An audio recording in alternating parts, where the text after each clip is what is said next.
Now, some 60,000 families living along waterways are targeted for relocation by the national government. About 50 billion pesos have been set aside for this undertaking. Freddy Abando tells us more. The National Housing Authority is one of several agencies tasked to relocate informal settlers exposed to flooding in danger areas.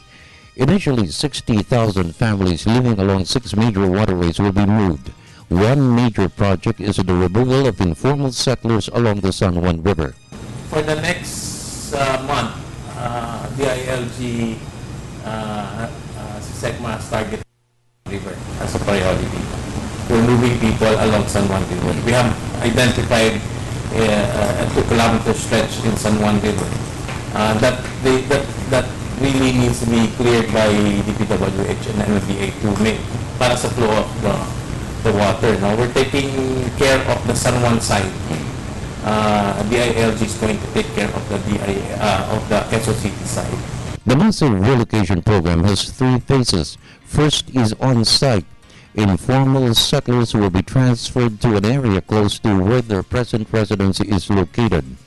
There are 5 sites within Metro Manila.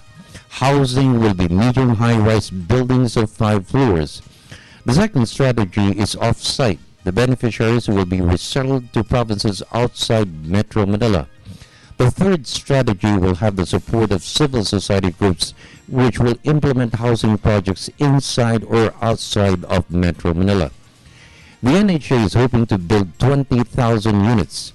10 billion pesos will be spent yearly, 50 billion in 5 years. NHA General Manager Chito Cruz said the relocation program will provide opportunities for jobs and livelihood.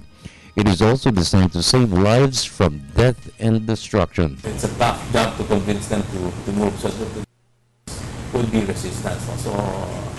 But as I've said, the priority namin is the waterways, which is really a danger area, and these people should be moved. No ifs and buts. Alam naman natin yan, every time bumabagyo, bumabaha, these people, the lives of these people are put at risk. So wala naman tayong dapat pag-argue kundi dapat ilipat talaga natin. For the People's Television Network, this is Freddy Abando reporting.